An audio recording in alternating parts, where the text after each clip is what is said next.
शील तरीके से इस बात को सामने रखा जा रहा है कि जो घटना हुई है वो घिनौनी घटना है, उसे कंडेम किया गया और उसके खिलाफ जो भी कार्रवाई होगी पुलिस उसमें कोई भी हस्तक्षेप नहीं किया जाएगा।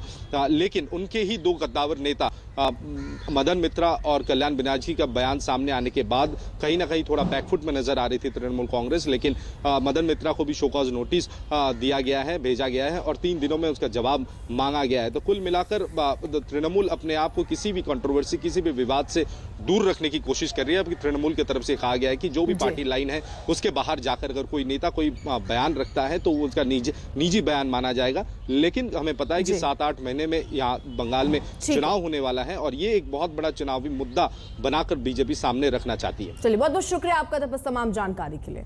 अब बात जरा बिहार की भी करते हैं, क्योंकि बिहार की चुनावी लड़ाई में अब जबरदस्त तेजी आ रही है। कल वक्फ संशोधन कानून के खिलाफ पटना में रैली हुई, जिसमें आरजेडी खुलकर सामने आई। तेजस्वी यादव ने यहां तक कहा कि अगर सत्ता में आए तो वक्फ कानून को कूड़ेदान में डाल देंगे।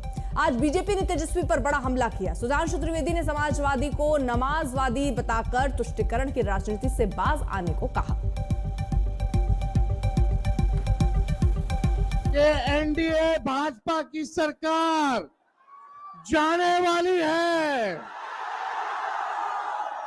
जब गरीब आवाम की सरकार बनेगी तो इस बिल को, इस कानून को बिहार राज्य जो है कूड़े के दान में फेंकने का काम करेगा।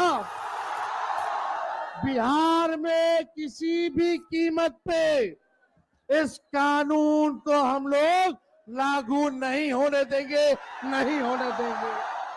ये बाबा साहब के संविधान का मजाक उड़ाकर उसे मौलवी स्क्रिप्ट में बदलना चाहते हैं। यह मैं पूछना चाहता हूं ये समाजवाद का चोला उड़े हुए इन लोगों से कि क्या राम मनोहर लोहिया जी का समाजवाद यही था? क्या जेपी का समाजवाद यह था? या कर्पूरी ठाकुर का समाजवाद यह था? भारत रत्न कर्पूरी ठाकुर जी से लेके जयप्रकाश नारायण और लोहिया जी का समाजवाद के साथ आज हम खड़े हैं, जो हम चाहते हैं हर गरीब और मजलूम को उसका हिस्सा मिलना चाहिए। मगर ये किसके साथ खड़े हैं? जो ट्रिपल तलाक के साथ खड़ा है, जो हलाला के साथ खड़ा है, जो मेहरम के साथ खड़ा है, जो हज सब्सिडी के साथ खड़ा है, जो सरतन से जुदा के साथ खड़ा है, जो आतंकियों को अपना भाई, बहन, बेटा, हाफिज बनाने के साथ खड़ा है। इसलिए हम साफ कह सकते हैं कि हम समाजवाद के पक्ष में भाजपा और जदयू खड़ा है और आज के ये राजद और समाजवादी पार्टी जैसे दल नमाजवाद के पक्ष में जाकर खड़े हो गए।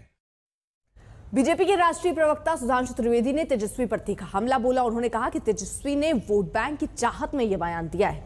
उनके मन में न संसद का सम्मान है और न्यायपालिका का भी नहीं। बिहार के नेता तेजस्वी यादव ने कहा कि हम संसद से पारित एक कानून को कूड़ेदान में फेंक देंगे। इसका अर्थ यह हुआ कि न संसद का सम्मान न न्यायपालिका का सम्मान। वोट बैंक की चाहत में जो कुछ बोला गया है तेजस्वी यादव और इंडी गठबंधन के अन्य नेताओं के द्वारा, उससे साफ है कि यह संविधान को कूड़ेदान में फेंकने की 50 साल पुरानी मानसिकता से बाहर नहीं आ पा रहे हैं।